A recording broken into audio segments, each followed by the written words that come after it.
como a gente aprofundou nesse grupo paralelo, ficasse algo sem conteúdo. Mas a proposta dele era muito mais de fazer pensar do que de fazer desenhar uma cidade. Que eu acho que é, então. O conceito dele sempre foi um conceito investigativo, quer dizer, como que você pensa a cidade, né? Quais que são os conceitos que você coloca nesse planejamento da cidade. E ele usa uma frase que ele fala que as cidades são, em cal e pedra, aquilo que a sua população pensa e sente, né? Então, aí você começa a perceber que se nós não pensarmos e não sentirmos a cidade de uma maneira diferente, a gente vai estar reproduzindo o que está aí, né? Então, a grande paixão que eu tenho por ele enquanto um grande mestre é a paixão pelo pensador. Eu vejo o professor Radamés muito mais do que um arquiteto preocupado, um urbanista preocupado em desenhar cidades, um arquiteto preocupado em pensar a cidade. E aí o desenho ele é uma consequência desse pensamento. Na verdade, esse grupo de estudos de arquitetura bioclimática, ele foi ao longo do tempo se consolidando e a gente aprofundou muito. A gente trabalhava com os conceitos da Lúcia Mascaró, né, o Juan Mascaró, que já tratavam da arquitetura bioclimática. E nós pegamos esse grupo e dividimos o estado de Minas em 5 regiões e cada subgrupo foi para uma região. E nessas diferentes regiões nós começamos a identificar quais que eram as tecnologias utilizadas na construção daquela região, como que era o clima daquela região. Então a gente trabalhava mesmo com todos os parâmetros climáticos, levantamento, a gente já começava desde o levantamento dos dados meteorológicos, que dados trabalhar, como trabalhar, onde buscar. E eu lembro que a gente chegava às vezes em determinadas cidades onde não tinha estação meteorológica, e aí a gente já começava assim, com a questão da dificuldade até desse próprio dado a ser trabalhado.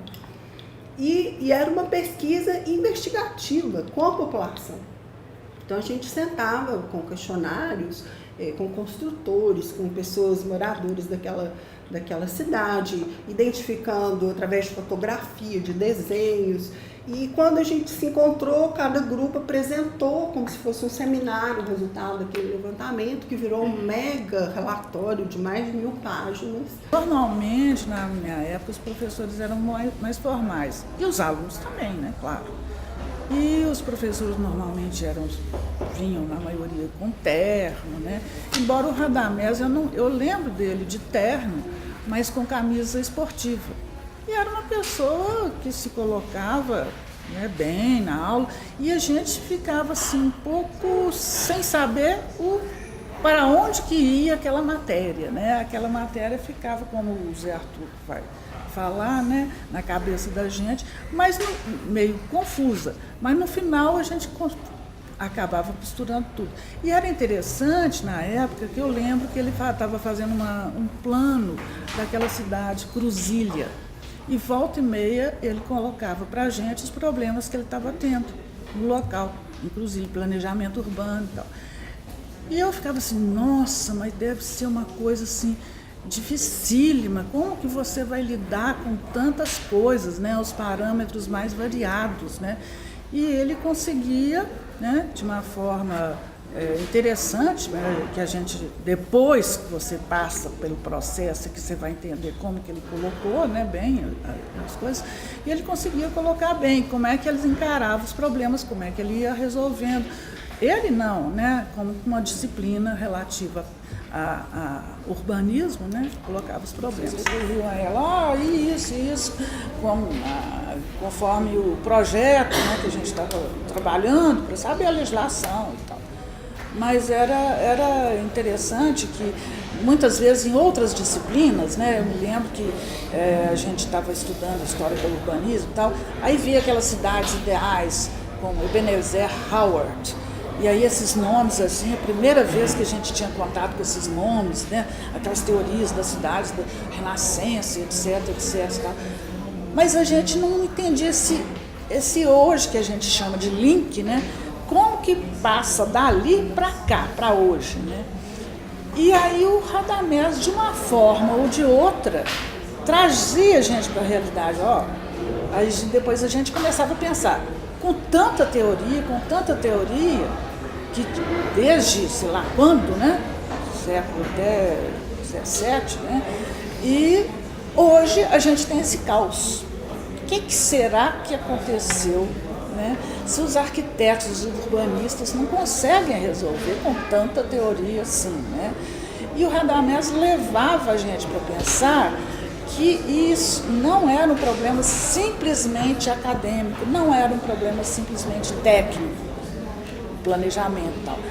Tudo estava ligado com a vida política, com a experiência do cidadão, com tudo isso. Então a gente começou a ter essa percepção, acho que é muito com ele. Não sei se na sua época os professores de urbanismo eram assim, eu tive com urbanismo na época, era o Luciano Passini, Walter Machado, os principais, assim.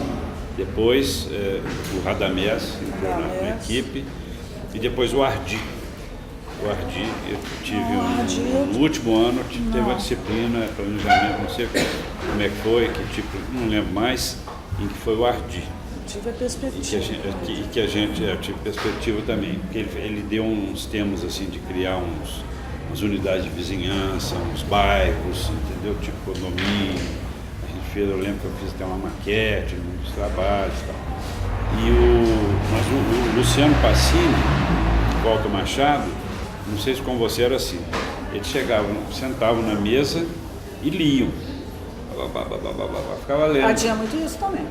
Então era um terrível, a aula era sem graça, entende? Não falava.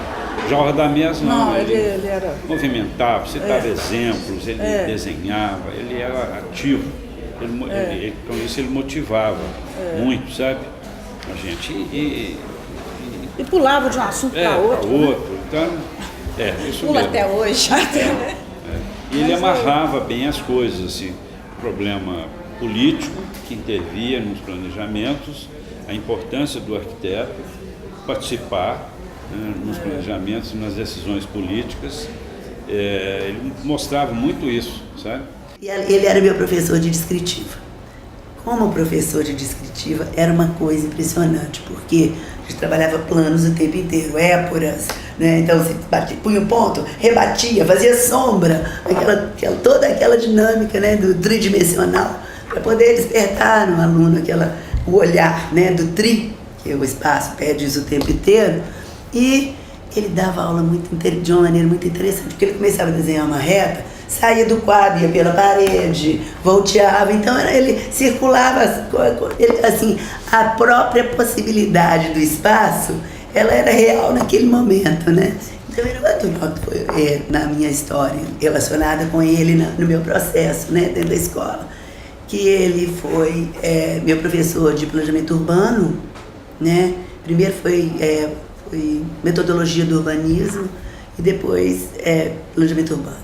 E foi muito interessante porque realmente a gente começou a ver a cidade, mas a cidade como ela acontecia. O que era a cidade vista ou vivida pelos cidadãos, sem deixar de ver em momento nenhum, que eu acho que isso é a grande qualidade ou a grande importância desse aprendizado, é ver que existem relações de ordem de gestão, que elas são também passadas, né, para os alunos, e que essa realidade ela não se perde em momento nenhum.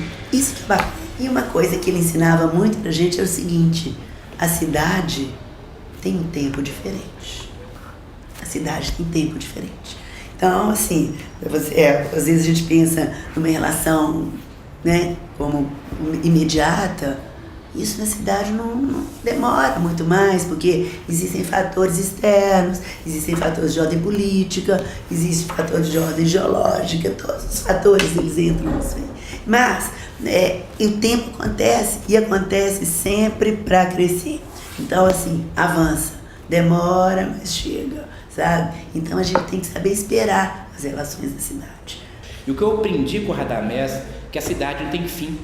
A cidade não tem um projeto acabado. O projeto dela se renova a cada dia. Não há aquela diferença, o urbanista que trabalha só a cidade, ou o arquiteto que só faz projeto, ou o arquiteto que constrói. Eu acho que a palavra arquiteto é o construtor-chefe e ele vai sim do objeto à cidade. E é essa grande dança que eu vejo que é o legado que ele nos passou enquanto Radamedes, e essa grande contribuição de pensar, quer dizer, eu posso sim pegar uma tecnologia, um bloco de Adobe e fazer uma melhoria tecnológica nesse bloco, como eu posso pensar a cidade e ter a ousadia de planejar, de propor mudanças totalmente inéditas que nunca foram pensadas, que as pessoas não estão acostumadas a pensar, né? E nesse momento atual, então, de Belo Horizonte, eu sinto muita falta desse pensamento, né? As ações, elas são ações politiqueiras, de curtíssimo prazo, sem um pensamento integrado, multidisciplinar, sem compreender que a cidade é, sim, de certa maneira, viva, né? E que ela reproduz aquilo que a gente pensa. E apresentei exatamente o projeto que o Radamés tem para o aeroporto de Itabira, assim como ele tem o projeto do aeroporto de Nova Lima. E se a gente pensar na localização do aeroporto em Confins, não foi uma localização tecnicamente adequada, estrategicamente adequada, né? A questão do vetor sul é uma conexão que é muito mais lógica do que se construir. Se você pensar do ponto de vista de transporte, você sai da Zona Sul, o usuário de avião, grande parte, agora não, porque existe uma nova forma, né, de acesso à questão da mobilidade através do avião, mas o usuário, grande parte era do vetor sul, e no entanto você coloca o aeroporto no vetor norte, onde você vai atravessar toda a cidade para chegar no aeroporto e ao mesmo tempo voltar para o seu ponto de moradia, que é no vetor sul. Eu acho que a questão da localização de Confins no vetor norte tem a ver com o mercado imobiliário que financia a questão política, né? Não é uma localização estratégica do ponto de vista urbanístico. É o da Serra. Ele também tem uma proposta do Rodoanel, que inclusive era uma proposta pensada por ele, pelo professor Joanir Machado. Eu tive a oportunidade de conhecer esse estudo e, no entanto, ele foi lançado até por outro grupo, como se fosse um projeto inédito, sendo que ele já tinha sido pensado lá atrás pelo professor Radamés. E dentro dessa questão da mobilidade, uma questão maravilhosa que ele colocava para a gente era sempre assim, a questão da metrópole, né, da megalópole, e ele chamava de tecnópolis. Ele tinha vários nomes diferentes por essas diferentes cidades possíveis, e ele já na tese dele, quando ele estuda a questão de transporte, ele analisa a importância do transporte aéreo enquanto um fator estratégico de desenvolvimento no Brasil e, consequentemente, nas cidades. Um exemplo que é recente, né? Quando Confins já estava ocioso, e ele sempre teve, inclusive a tese de livre-docência dele foi o transporte aéreo, né? Que é uma das teses mais impecáveis com esse conteúdo. Nós até aqui na escola nós temos o exemplar dele, e ele queria fazer o aeroporto. Então o transporte aéreo sempre foi um assunto que o fascina, né? O fascinou ao longo do tempo. E era muito interessante porque eu falei para ele, mas calma lá, papai, você está querendo fazer um aeroporto, sendo que o Confins está ocioso. Aí ele falou assim, as coisas acontecem. Quando eu vim para Belo Horizonte, em 1942, passava um carro na Afonso Pena de meia e meia hora. Aí, assim, quer dizer, eu falei, mas é mesmo. Então, essa relação de vislumbrar uma situação, né, com uma visão muito macro, né, da realidade, é muito raro de se ver. Isso que eu acho grande qualidade e uma possibilidade de se aprender. Né? Hoje em Belo Horizonte se discute metrô, hoje em Belo Horizonte se discute VLT, hoje em Belo Horizonte se discute o Rodoanel. Essas propostas todas foram propostas que o Radamés, há 20 anos atrás, já estava lançando para discussão. Eu vejo assim, a visão dele bastante assim, de uma maneira muito integrativa. Ele não tinha essa visão modernista da separação. Embora eu lembro dele levar o livro do Le Corbusier, né, ver a arquitetura, e a gente ficava lá vendo e lendo aquela coisa assim que de certa maneira ele mostrava até para que a gente tivesse uma visão crítica sobre aquela história, porque se a gente pensar o reflexo do modernismo nas cidades, foi exatamente você separar aonde você vive, da onde você trabalha, de onde você estuda, e a dificuldade desse transporte para te levar da casa ao trabalho. Quer dizer, a confusão toda nasce dessa separação. E eu acho que o que o novo modernismo traz, quando ele trata hoje das centralidades, né, é exatamente juntar aquilo que foi separado no modernismo. E a visão do Radamés, eu vejo que ela deu esse salto, quer dizer, ela era integrativa. Se você pega aí na década, né, de 50, nos anos 60 eu tenho uma entrevista dele de 60, onde ele fala da necessidade de se pensar a região de Belo Horizonte, né, para que ela não fosse inviabilizada. Na minha turma de planejamento. Ele pensava na frente. Ele colocava coisas que a gente não imaginava pela nossa imaturidade, e também os planejadores e vamos dizer, os administradores da cidade. Por exemplo, uma das grandes preocupações dele era o trânsito naquela época, final dos anos 60, que não era ainda caótico, mas tinha problemas de algumas ligações da cidade que deveriam ter sido feitas naquela época, não fizeram. Apareceram várias propostas pontuais na cidade que até hoje eles não fizeram. Uma delas, por exemplo, foi aquela passagem de nível pela Praça Raul Soares. Tinha uma passagem de nível que eliminava aquele contorno dela e preservava a praça. Era uma coisa que eu lembro que ele batalhava com isso. Outra coisa que foi feita agora, 40 anos depois, aquela ligação da Pedro II, eu esqueci o nome da avenida, não sei se é Tancredo Neves, alguma coisa assim. Aquela ligação passava no meio de um aglomerado, uma coisa lá, demorou 40 anos para ser feita, né? E a grande preocupação dele também, que ele deu inúmeras entrevistas e tudo, foi com relação à despoluição da Lagoa da Pampulha. Tinha vários projetos, várias ideias, assim, que eram para frente mesmo. Eu lembro que uma delas seria canalizar os córregos que vêm de Contagem por dentro da lagoa, preservar o espelho d'água. Então é uma das soluções mais simples até, que aparentemente simples, né? Mas assim, era avançado, uma coisa avançada. Então ele pensava na frente mesmo. Eu acho que pensa ainda, porque ele está lúcido. Então muita gente falava que ele era visionário, era louco, mas não é, porque ele pensa na frente. Entende? E eu acho que o urbanista, o arquiteto, tem que pensar na frente mesmo. Tem de prever a coisa, né? Para evitar o caos que nós estamos vivendo. Por exemplo, várias avenidas nasceram velhas. Eu lembro dele falando isso. Era isso mesmo. A Bandeirantes, a Raja, são avenidas, a própria Nossa Senhora do Carmo, né? Poderia ter tido outra conformação aqui e tal. Então são coisas que levantavam a questão, e eles, quando aparecia essa questão, eles iam atrás do professor Radamés para dar entrevista. Era vamos dizer, o expert, né, na época, sobre urbanismo. E ele dava as ideias dele, discutia e tal, essa coisa toda.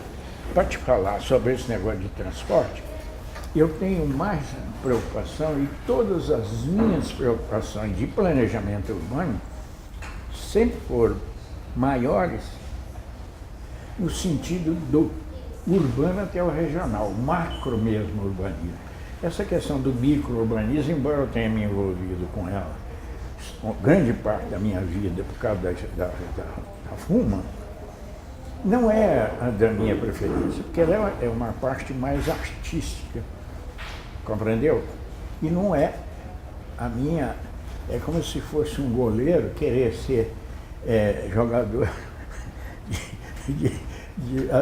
de ataque, não dá. E a minha, eu tenho uma, igualzinho um campo de futebol, eu tenho uma linha média que eu não consigo ultrapassar 100 companheiros que completam.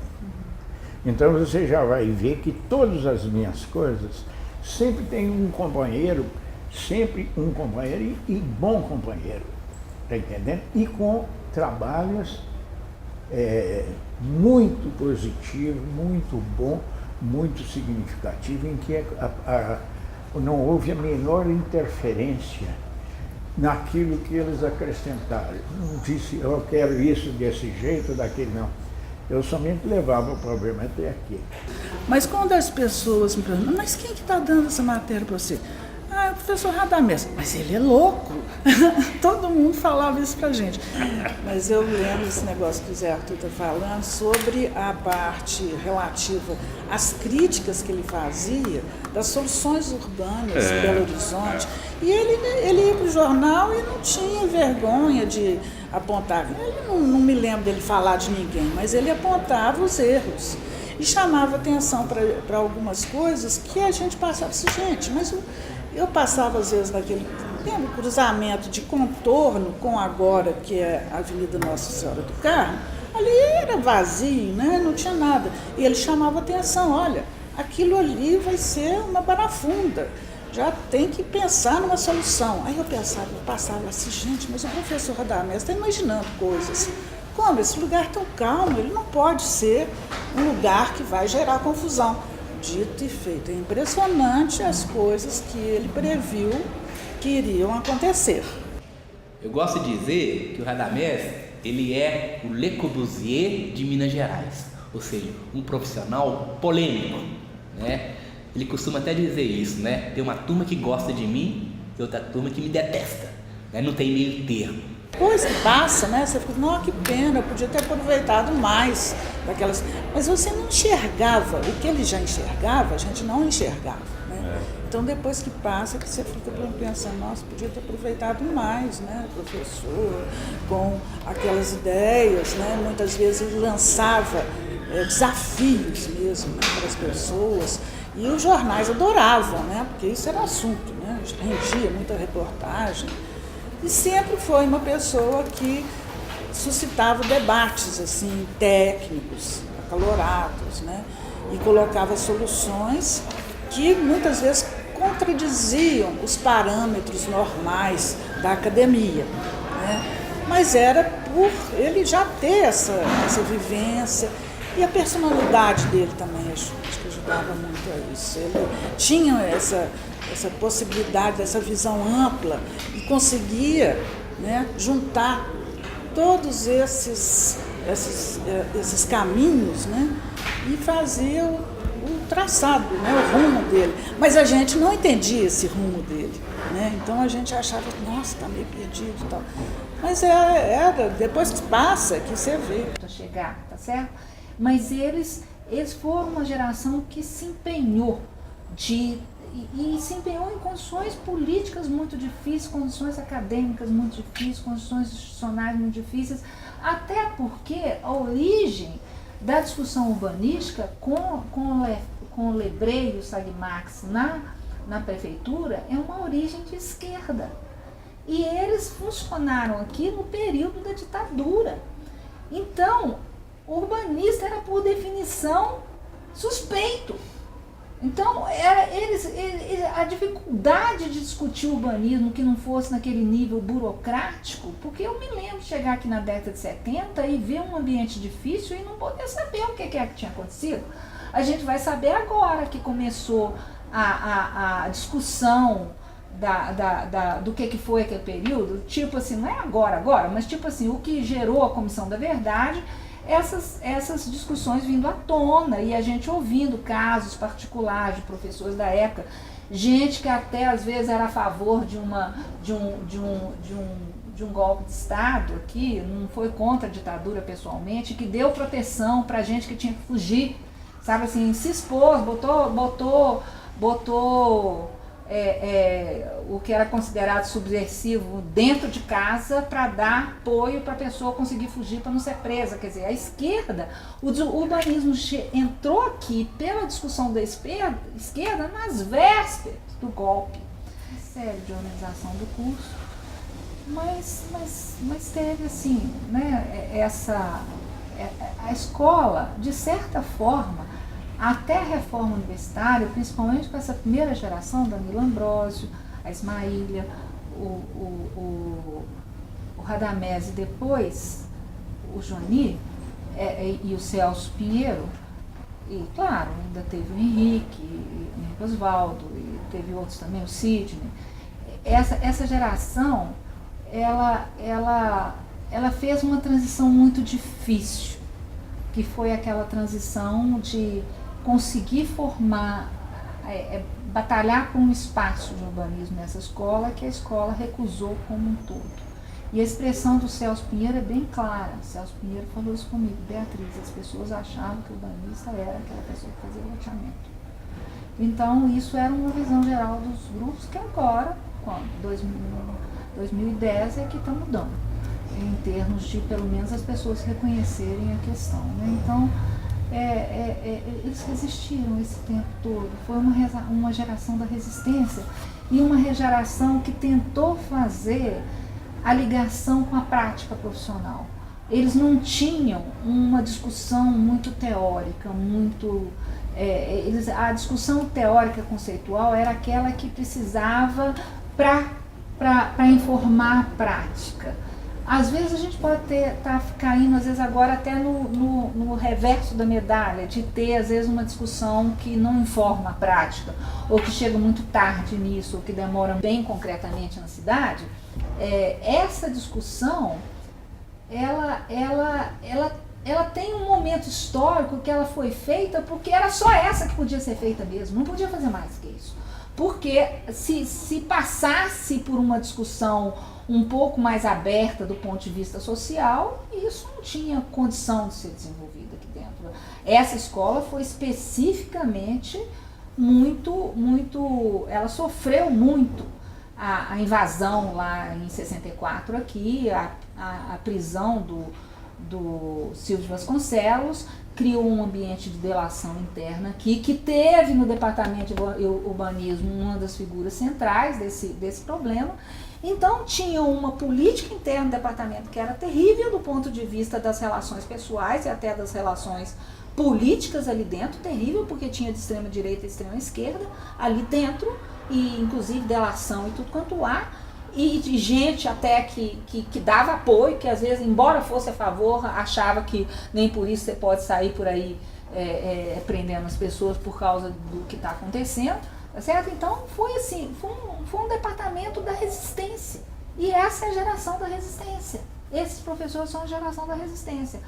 Eu acho que em função do que eles viveram, a contribuição deles foi essencial, porque ela só passou pelo canal mínimo, mas foi o que foi possível naquele momento. Eles naquilo que aconteceu, eles fizeram, acho eu, o máximo que era possível fazer, sem sair para subversão, sem sair para dar tiro, sem sair para coisa desse tipo. Então eu acho, sabe assim, uma contribuição importante deles, com todas as dificuldades, tanto escolares, por causa do número de disciplinas, por causa da falta de detalhamento das emendas, por causa da carga horária e por causa da resistência que essa escola tinha à discussão da questão urbanística, outro assunto completamente diferente, mas que afetou as pessoas. Quer dizer, você pensa numa história de um departamento que tinha, nunca teve muito mais que 10 professores, e que tinha o espectro político todo lá dentro, as convicções ideológicas todas lá dentro.